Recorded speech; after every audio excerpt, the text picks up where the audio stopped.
Welcome to the open mic. Imagine living through the most terrifying day of your life, like a day defined by just screaming, medical horror, and running for your life. Yeah, a true nightmare. Right, and running for the very person who's supposed to protect you.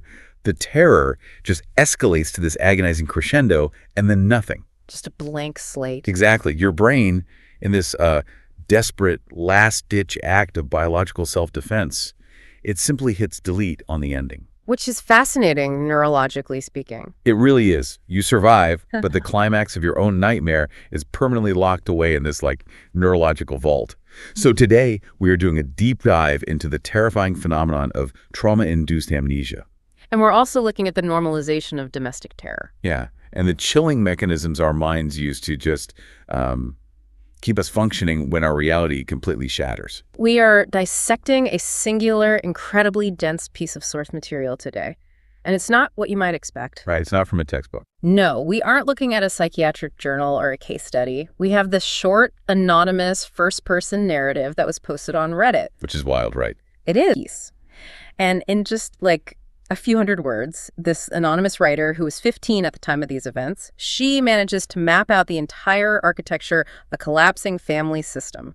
It's so intense. So the mission for our deep dive today is to perform this intense psychological and literary close reading of this brief but just devastating text. We really need to unpack how a teenager's brief recollection can encapsulate years of hidden family dysfunction. Right, the brutal, visceral realities of addiction and the extraordinary mechanisms the human brain employs to protect itself from unbearable trauma. I do want to note the material is heavy. Very heavy. It deals with severe substance abuse, medical emergencies, and the severe emotional distress of a minor. Yeah. But we are looking at this because it's just raw data. Yeah, it offers a profoundly unfiltered look into the lived experience of a child navigating a parent's crisis.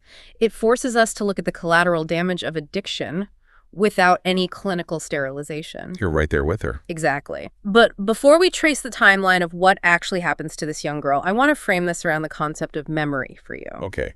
Lay it out for us. We trust our memories to be this continuous, reliable ledger of our lives. But trauma warps that ledger. It leaves redacted pages. So the architecture of memory, like what is recorded, what is suppressed, and what is entirely erased, that's the central mystery we are going to unravel today. Precisely. So keep your own foundational memories in mind as we go through this. Think about the gaps in your own timeline, because, our narrative doesn't actually start with the trauma. Which is what makes the escalation so disorienting. Exactly. It starts with the illusion of control. The opening lines set a very specific stage. The author writes, "Good. She did it. My mom finally decided to take a break from my dad." Those words are so loaded. They really are. She explains that after weeks of nonstop drinking and fighting, she finally got what she wanted, which is just peace and silence.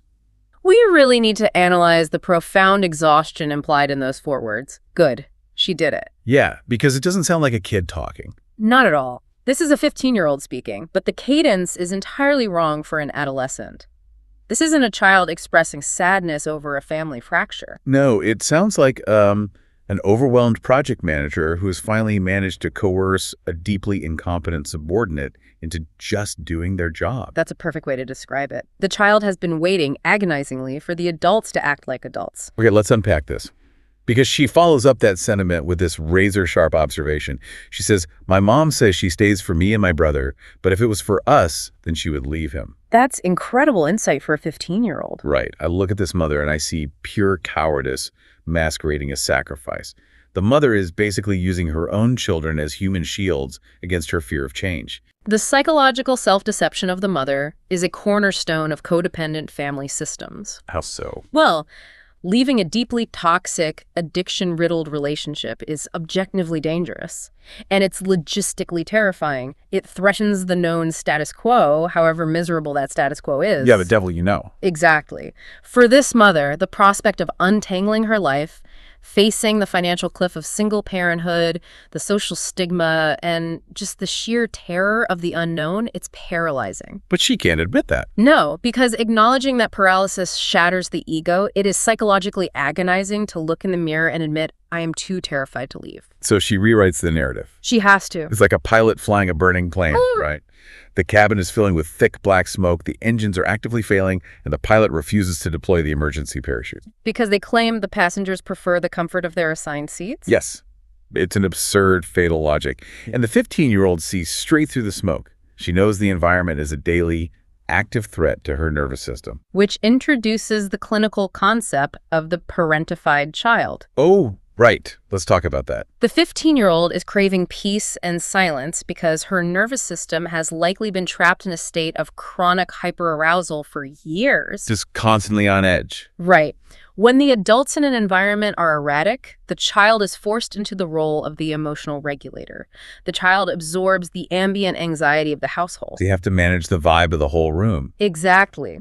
So the mother's claim of staying for the kids is a classic rationalization. It shifts the massive responsibility of the decision off the adult and onto the dependents. It weaponizes the children's existence to justify the adult's inaction. That's exactly what it does. I mean, the child is basically screaming internally, like, don't pin this on me. If you actually cared about my well-being, you'd pull the ripcord and get us out of here. And the real tragedy here is that the teenager's hard-won peace is entirely artificial. This is not a real break. No, it's an evacuation, not a resolution. It's built on a temporary geographical separation, not on the enforcement of actual boundaries or, the initiation of healing. An artificial peace in these environments is notoriously fragile. Fragile is an understatement. The author tells us this so-called peace lasts exactly 1 week. 7 days. Barely enough time to even unpack a bag. Right. Then the father sends a text saying he's picking her and her brother up after school. Now, logically, based on the hellish weeks of drinking and fighting she just described, you'd expect her reaction to be dread or fury. But it's not. No. She writes, I'm actually excited. The duality of the child's experience is laid bare right there in that contradiction. It's so confusing from the outside. It is, but underneath the exhaustion, underneath the adult-level critical analysis of her mother's failures, she is still biologically and emotionally wired to crave her primary caregiver. She loves her dad. Of course she does. The nervous system of a child is designed to seek attachment, even when the attachment figure is the source of the danger. Wow. And when he pulls up to the school, the way she describes him is really the skeleton key to understanding how this family functions. It really is. She says he is happy, wearing the biggest smile that makes you forget why you were upset in the first place. A smile that makes you forget why you were upset. That phrase perfectly encapsulates the honeymoon phase within cycles of abuse and severe dysfunction. The tension builds. The chaotic explosion occurs, which were the weeks of drinking and fighting, right? Right. Then comes the rupture or separation, and finally the reconciliation. And the reconciliation relies entirely on this extreme, artificially inflated charm. It's a return to the idealized fictional version of the parent. Yes. It's the charisma of chaos. The charisma of chaos. I love that phrase. It's like a superpower. He flashes a smile, and the slate is wiped clean. It works like magic. Yeah, the trauma of the past few weeks is overridden by the sheer, desperate relief of seeing the parent happy and healthy. It doesn't matter that it's an illusion. Because the illusion is a necessary survival mechanism for both of them. How does it work for the child? When the father presents this joyful, charismatic front, the child's brain eagerly accepts the incoming data. The child's amygdala, which has been scanning for threats constantly, finally powers down. It's like, oh, thank God we're safe now. Exactly. The brain says, the danger has passed. The good dad is back. The bad memories are compartmentalized to allow the attachment bond to temporarily reform. But for the father, this charisma is a much darker tool, isn't it? Much darker. Is it conscious manipulation? Like, is he sitting in his car practicing that smile on the rearview mirror so he can trick his kids? It rarely requires that level of Machiavellian premeditation. Really? Yeah. For individuals with advanced substance use disorders, charisma evolves as a vital subconscious survival trait. Survival trait. Think about it. When your daily life involves breaking promises, causing financial ruin, and inflicting emotional terror, you burn through social capital at an astonishing rate. Right. People get tired of you real fast. Exactly. If an addict is not incredibly charming, forgiving, and capable of projecting immense warmth during their sober or functioning windows, they will be abandoned by their support network entirely. So that smile is a reset button for the family's boundaries. It is. He requires them to experience that amnesia, to forget why they were upset, so he can safely re-enter the family system without facing the consequences of the trauma he inflicted. Wow. It's a defense mechanism for him and a psychological trap for them. And it works. It works perfectly. They get in the car, the author, her brother, and this smiling, idealized version of her father. They ride to her aunt's house where he is staying. The illusion is holding together. For the moment. Yeah, because the narrative abruptly drops from this artificial high into just a catastrophic low. The transition mirrors the biological reality of living with an addict. Stability is always a mirage. The floor can drop out without a millisecond of warning. So they're at the aunt's house. The dad is resting on the couch. The 15-year-old is in the kitchen getting a drink, and she casually calls out to him from the other room. Just a normal afternoon. Right. She waits for a response. Silence. When he doesn't answer, she walks into the living room to check on him. And the scene she encounters is absolute horror. It's a nightmare. She finds her father on the couch, seizing and foaming at the mouth. The facade violently collapses under the weight of biological reality. It's unavoidable now. Whatever substance he has been abusing, or perhaps the severe reality of acute withdrawal, it finally overrides his ability to perform the role of the good dad. The trauma shifts from the emotional realm directly into the physical realm. And her reaction is visceral. Yeah, she writes that her heart drops. She starts screaming, "Dad! Daddy, what's wrong? Are you okay?" It's sheer terror. Her little brother sees this medical nightmare and just starts wailing. She calls her mother, screaming and crying through the phone. "He's foaming out of his mouth, Mom. Daddy's dying, help me." Look at the raw panic in the phrasing. Daddy's dying. Yeah, she's completely losing it. For these children, this is an apocalyptic event. The person who anchors their reality is suddenly a terrifying, broken, violently convulsing physical entity. It's just so sad. They are entirely dysregulated, reacting exactly the way a healthy human nervous system should react to a sudden, severe medical emergency involving a loved one. But then the mother arrives. And this is the moment in the text that is arguably more chilling than the seizure itself. I agree. It's deeply unsettling. The aunt is yelling to get him to the hospital. The kids are absolutely hysterical. But the author describes her mother's reaction like this.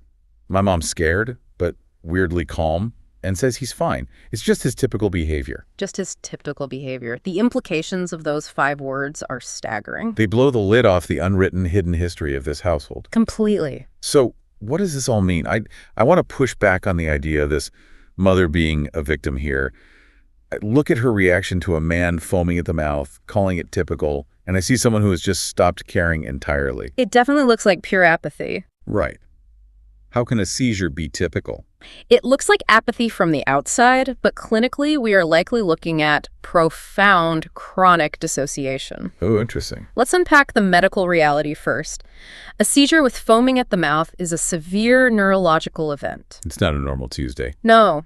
In the context of chronic alcoholism, this points to delirium tremens, a life-threatening state of alcohol withdrawal, where the brain's chemistry goes into overdrive because the central nervous system depressant has been removed. Or a massive overdose. Exactly. Or it points to a massive overdose of illicit substances.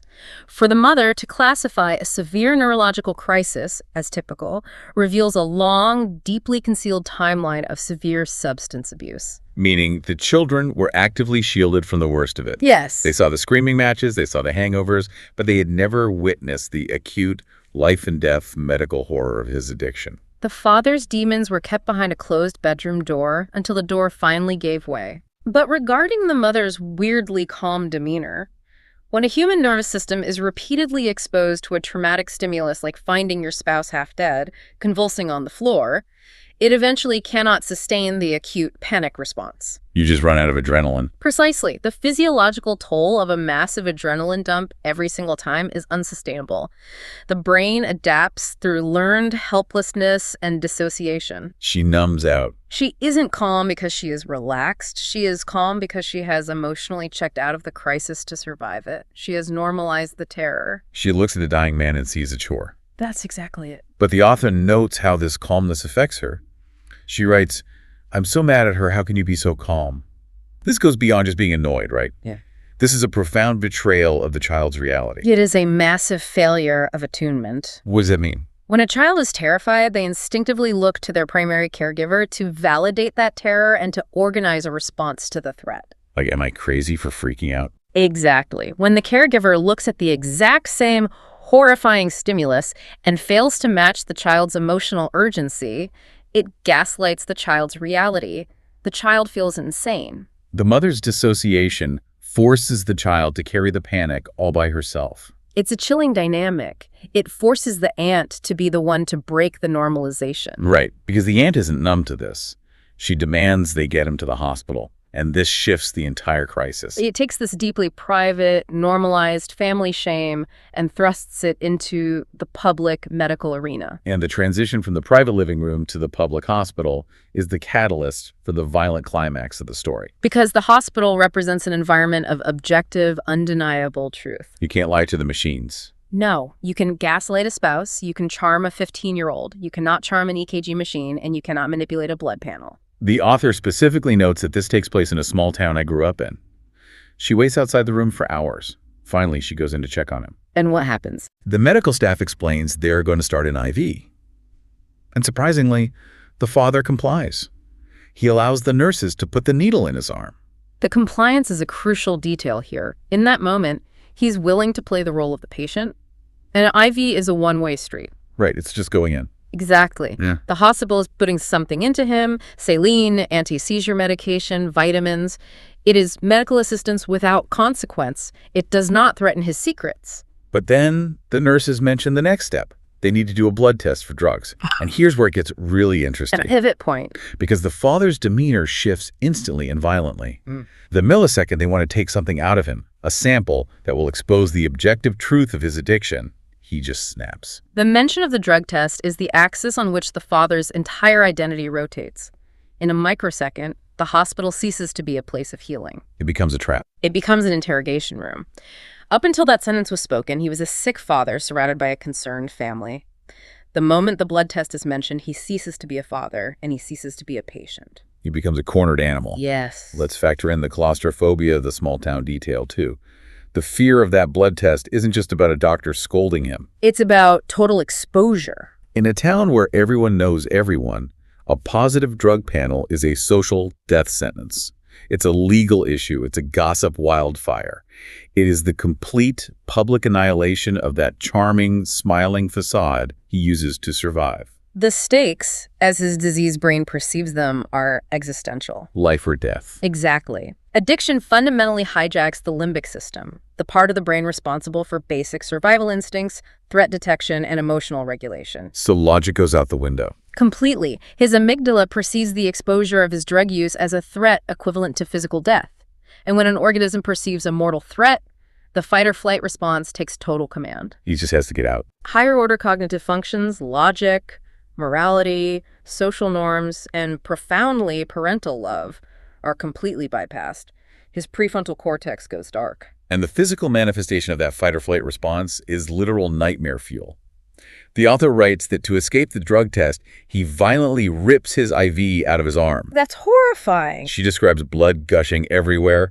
And then, in a terrifying escalation, he grabs his 15-year-old daughter's arm and forces her to walk out of the hospital with him. My God. She describes them walking out together, blood dripping down our arms. We have to pause and absorb the horrifying physical imagery of this moment. It's so visceral. The gushing blood transferring from the father's open wound onto the daughter's skin. It is the most visceral, literal metaphor imaginable for how the consequences of addiction are passed directly from parent to child. He's staining her with it. Yes. His internal toxicity becomes her external stain. He is physically bleeding his chaos onto her. They are walking through the corridors of a hospital, a place designed for safety and healing, leaving a trail of blood. And the daughter, terrified, crying, asks him a question. What does she ask? She asks, "Why doesn't he love me, my brother, my mom? Why can't he stop for us?" If you loved me, you would stop. It is the ultimate heartbreaking conclusion that the child of an addict inevitably reaches. It seems like simple logic to a kid. Exactly. A child's understanding of the world is based on a logical framework of parental protection. Love is supposed to conquer all obstacles. So if it doesn't? Therefore, if the destructive behavior continues, the logical deduction is that the love must be insufficient or entirely absent. But I want to push back on the daughter's interpretation here. Yeah. Because his response is so revealing. He doesn't say, "I don't love you." He doesn't offer a charming apology. He doesn't have the capacity for that right now. He gives her a cold, clinical, terrifyingly honest answer. He says, They will take him to jail if I let him go. If I let him go. Referring to the daughter, he explicitly outlines his tactical strategy to his own child. He is using his teenage daughter as a human shield. It's unbelievable. He calculates that by physically tethering himself to a crying, bleeding minor, he is creating a complex hostage situation. He believes this will deter the hospital security, the nurses, or the police from physically tackling him or aggressively intervening to stop his escape. So is this proof of a lack of love? The daughter thinks he doesn't love her enough to stop. But listening to that rationale that she is essentially body armor to prevent his arrest, is this actually proof that the addiction has so fundamentally rewired his brain that he can no longer perceive her as a human child? You are identifying the most disturbing and profound distinction in the neurobiology of addiction. Has she simply become a tool for his evasion? Addiction is a hostile takeover of the brain's reward and survival circuitry. Under normal biological conditions, a parent's deepest imperative is the protection of their offspring. It's wired into us. But severe addiction rewires the hierarchy of survival. The brain becomes pathologically convinced that securing the substance or avoiding the withdrawal and incarceration that would separate him from the substance is the absolute highest biological imperative. It overrides everything else. It supersedes the need for food, for water, and yes, it supersedes the imperative to protect offspring. So in that terrifying walk down the hallway, he isn't looking at her and thinking, I do not love my daughter. Yeah. He is looking at her, and his hijacked brain is calculating, this object provides optimal leverage to prevent capture. Precisely. The father who smiled at her at the school pickup is offline. He's gone. The entity driving the body out of the hospital doors is pure, unadulterated pathology. He has reduced his own child to an instrument of his survival. And the profound trauma for the daughter is that she's experiencing this violation with complete cognitive clarity. She's totally present for it. She knows she is being used. She feels the physical pain of the grip. She sees the blood.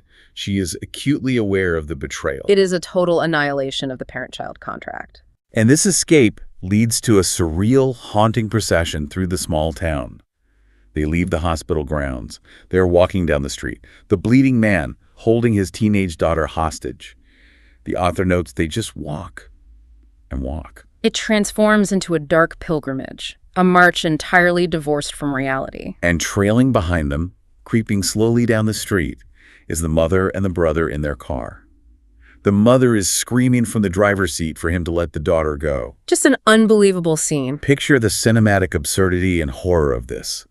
The bleeding father dragging the crying teenager down the sidewalk while a car crawls behind them with the mother screaming out the window. It's a parade of absolute misery. It really is. They walk until they reach a park she used to play at, a park she used to live in front of. The location is a devastating symbol, a childhood park. It's so on the nose it hurts. They are literally walking back toward the ghost of her lost innocence, back to a time before the chaos consumed their lives. But we never find out what happens at that park, because this is where the text abruptly, violently cuts off. It just ends. The author writes, and that's it. My mind has completely cut off what else happened. I was 15 at the time. My mind is completely cut off what else happened. This sentence is the clinical climax of the entire narrative. We have to dive deep into this ending. This isn't a stylistic choice by a writer looking for a cliffhanger. Yeah. This is the literal neurological manifestation of trauma-induced dissociative amnesia. It's not a creative writing trick. No. How does a brain just, erase the ending of the most terrifying day of a person's life? To understand this, we have to look at how the brain processes fear and memory. Okay, take us through it. Think of the brain's memory encoding system, specifically the hippocampus, as a complex electrical fuse box. Okay, a fuse box. The nervous system of a 15-year-old is highly resilient, but it has a finite capacity for processing terror. Look at the compounding trauma of this single day. It's a lot. The false dawn of the mother's break. The emotional whiplash of the father's charming smile. The visceral shock of the foaming seizure. The psychological betrayal of the mother's apathy. The physical violence of the torn ward. The transfer of blood. The realization of being used as a hostage. The emotional voltage just keeps surging higher and higher. Every event is a massive spike in the electrical load. The load becomes catastrophic. If the brain were to successfully encode the climax of that event, whatever horrifying culmination occurred at that childhood park, the resulting psychological damage might permanently shatter the psyche. The cognitive dissonance of being completely destroyed by the person who gave you life is just too much. The system reaches a breaking point. So the brain executes a desperate act of biological self-defense. It trips the circuit breaker. The amygdala is screaming so loudly that it effectively shuts down the hippocampus. The recording mechanism simply stops. It sacrifices the memory to preserve the structural integrity of the mind. But what happens to the electricity? What happens to the trauma if it isn't encoded into a memory you can recall? That is the crucial question. Because it doesn't just vanish. Right. The event still occurred in physical reality. The body keeps the score, the somatic experience, the physical sensation of the grip on her arm, the smell of the hospital, the sound of the mother screaming, the extreme spike in cortisol and adrenaline, all of it remains deeply embedded in her central nervous system. So she just carries it physically. She will likely experience physiological triggers for the rest of her life without understanding why. The implicit memory is stored in the body, but the explicit narrative memory, the story she can tell herself about what happened, is severed. The tape runs out. Exactly. It's an incredible, terrifying feature of our biology. Yeah. Before we wrap up the implications of this amnesia, I want to circle back to the mother during this final procession. Let's talk about her. The author is being physically dragged down the street by a bleeding, erratic man. The mother is driving behind them, screaming for him to let her go. But she stays in the car. The car is such a powerful image here. What is the psychological weight of the mother never opening that car door? It is the ultimate defining image of the enabler's complicity. Enabler's complicity. The mother is physically present, but entirely passive. By screaming from the window, she participates in the drama. It allows her to feel a sense of righteous victimhood, a feeling that she is quote-unquote trying to stop it. She can tell herself she did something. But the physical boundary of the car door is absolute. Getting out of the vehicle would require physical confrontation. She'd have to actually put herself in danger. It would require her to truly intervene, to place her own body between the threat and her child, and to irrevocably shatter the dynamic she has enabled for years. By keeping the car in drive and staying behind the glass, she is abandoning her daughter to the father's madness. It's the exact same abandonment as when she claimed she was staying for the kids. The car is a rolling metaphor for her deliberate paralysis. A rolling metaphor for complicity. It is a bleak, inescapable conclusion. We've unpacked an astonishing density of trauma from just a few paragraphs. It's a heavy text, but so important to analyze. We've mapped a timeline that began with a teenager's desperate hope for silence, plummeted into a life-threatening medical emergency, escalated into a bloody physical hostage situation, and culminated in the mind literally pulling the plug on reality to protect the survivor. It perfectly demonstrates how addiction is never an isolated individual disease. It is a systemic infection of the family unit. It distorts reality, inverts the roles of parent and child, and forces young, developing minds to navigate psychological war zones. But it also highlights the profound, agonizing resilience of human biology. The mechanisms our bodies use to keep us alive, even when the cost is our own history. As we bring this deep dive to a close, I want to return to you, listening to this. Think about the power of those gaps in your own memory. We all have them. We spend so much time analyzing the things we remember vividly, the joys, the traumas, the specific conversations that shaped us. But the negative space in our minds, the things our brains have carefully smoothed over or locked away in the dark, are just as formative. Sometimes even more so. The things we cannot remember shape the contours of our fears and our behaviors just as sharply as the things we can. The mind is a fierce, uncompromising protector. And sometimes the protection is indistinguishable from the injury. That's a profound way to put it. I want to leave you with a final thought, a different angle to view this entire story from. Think about the physical act of this author typing out this post years later. Taking back control of the narrative. She states she was 15 at the time. She is an adult now.